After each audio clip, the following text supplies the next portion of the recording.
আগামীকাল এবং আগামী কয়েকদিন এসএলএসটি 2025 চাকরি প্রার্থীদের কাছে একটা খুবই গুরুত্বপূর্ণ সময়। যে কোনো সময়ে একটা বিরাট চেঞ্জেস আসতে পারে যারা 2025 এসএলএসটি পরীক্ষা দিয়েছো এবং যারা ডাক পেয়েছো বা ডাক পাওনি সবার কাছে। কেন তোমরা জানো আগামীকাল এবং জুলাইয়ের 1 এবং 2 তারিখে এসএসসি সংক্রান্ত কিছু মামলা হাইকোর্টে আছে, লিস্টেড আছে এবং সেখানে শুনানি হবে এবং ফাইনাল জাজমেন্টও আসার সম্ভাবনা। আমি আজকে সে নিয়ে আলোচনা করব এবং অনেকে বলার চেষ্টা করছে যে থার্ড এসএলএসটি নাকি খুব শীঘ্রই বিজ্ঞপ্তি আসবে এবং সেটা নাকি এই সেকেন্ড এসএলএসটি কন্টিনিউ যে হচ্ছে সেই প্রক্রিয়া সমাপ্ত হওয়ার আগেই আসবে।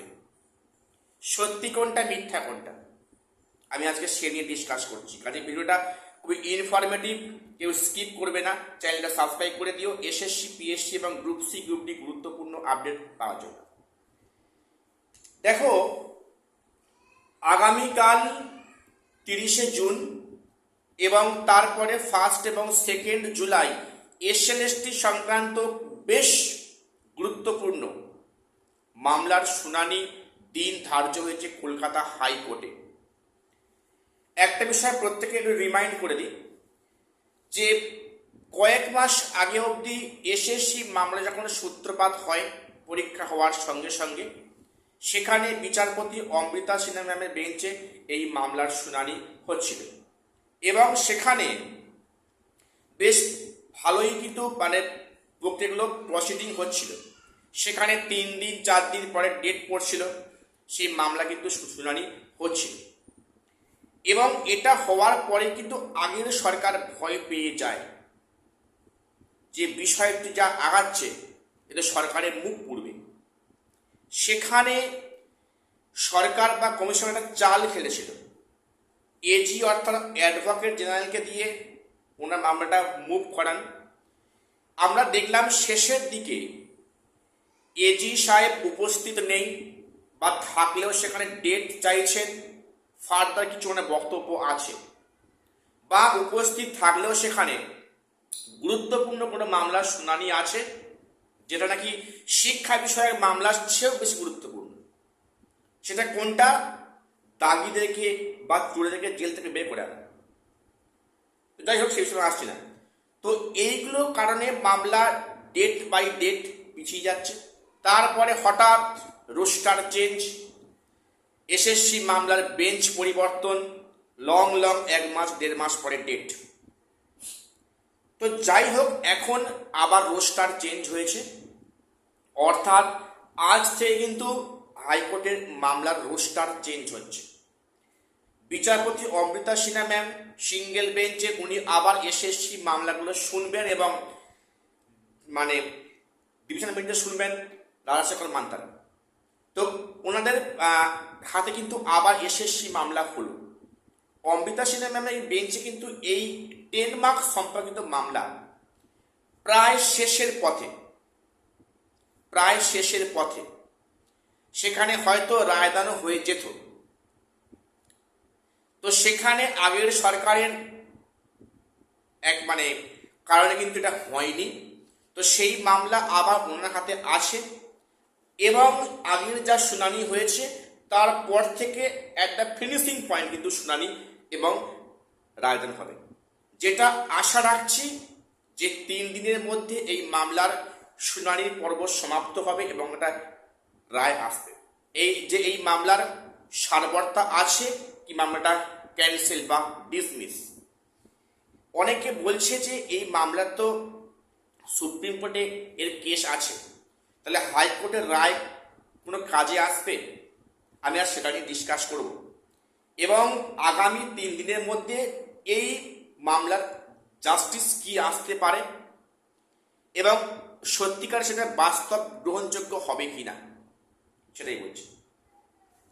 আমরা সবাই জানি যে এসএলএসটি 9, 10 এবং 11, 12 10 মার্কসটা অবৈধ, অসাংবিধানিক, যেটা আর্টিকেল 16কে ভায়োলেট করছে, যেখানে মানে সাম্যের অধিকার নিয়ে বলা আছে।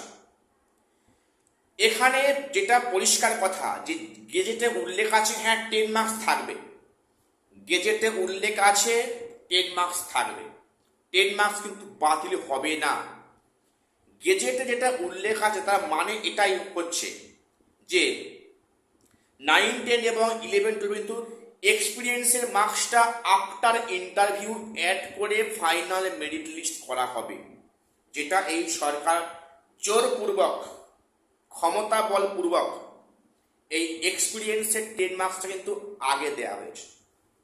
প্রথম কথা বলি, এই 10 মার্কস কিন্তু ইন সার্ভিসে এটা হকের পাওনা, অবশ্যই মানছি, অবশ্যই পাওনা।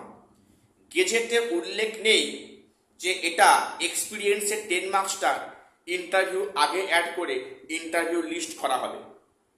যেটা আছে এটা পরিষ্কার একটা ইঙ্গিত আছে যে আফটার ইন্টারভিউ এই 10 মার্কসটা অ্যাড করা হবে। সেখানে একটা মানে রুলসকে ভায়োলেট করলো, নাম্বার 1।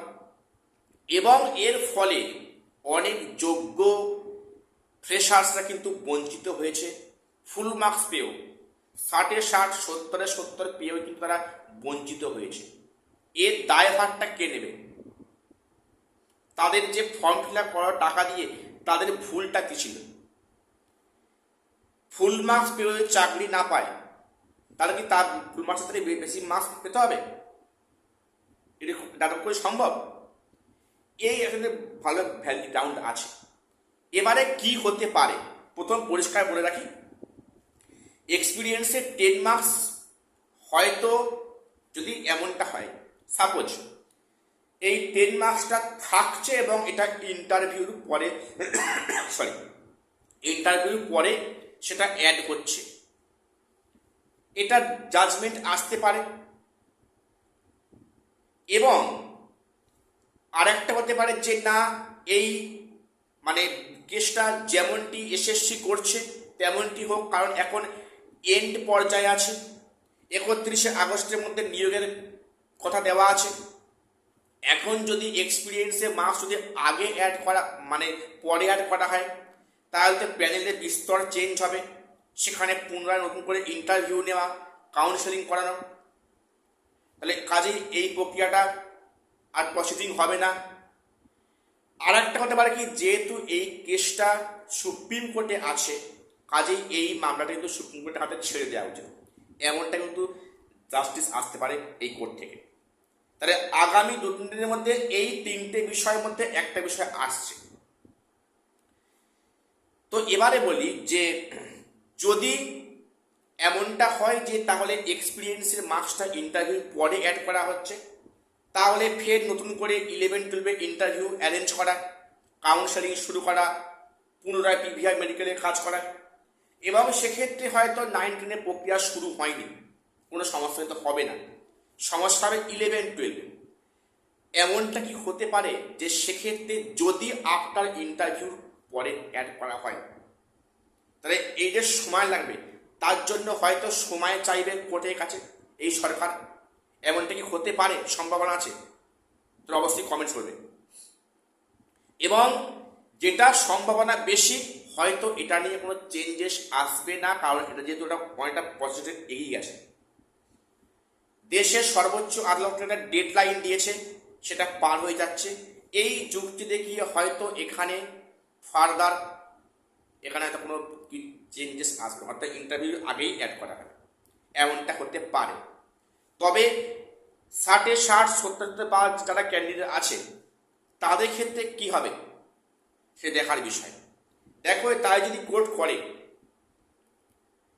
তাহলে কিন্তু এরা কিন্তু বঞ্চিত হবে, যে যারা ফুল মার্কস কেউ চাকরি পায়নি, তাহলে তাদের যোগ্য বিচারটা কে দেবে? সেটা আদালত দেবে? এখন দেখার বিষয় সেটা কোর্ট কি বিষয়ে সিদ্ধান্ত আসেন আগামীতে।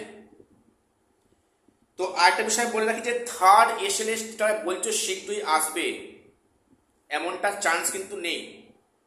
সেকেন্ড এসএলএসটি সম্পূর্ণ না হওয়ার মধ্যে থার্ড এসএলএসটি বিজ্ঞপ্তি আসবে না, কোনো সম্ভাবনা নেই। আমি তোমাদের বলছি সেকেন্ড এসএলএসটি কন্টিনিউ হচ্ছে, এই প্রক্রিয়া শেষ না হওয়া অবধি কিন্তু থার্ড এসএলএসটি কোনো বিজ্ঞপ্তি আসার বিন্দুমাত্র সম্ভাবনা আমি দেখছি না। তো যাই হোক, আজ এটুকুই আপডেট দেওয়ার ছিল। চ্যানেলটা সাবস্ক্রাইব করে দেবে এসএসসি, পিএসসি এবং গ্রুপ সি, গ্রুপ ডি গুরুত্বপূর্ণ আপডেট পাওয়ার জন্য। প্রত্যেককে নজর থাকবে আগামীকাল থেকে পরপর 3 দিন। দেখা যাক যোগ্য ফ্রেশার তাদের যোগ্য অধিকারটুকু খুঁজে পায় কিনা, বা সেটা আদৌ সেটা অধিকারটা এদের হাতে দেয় কিনা।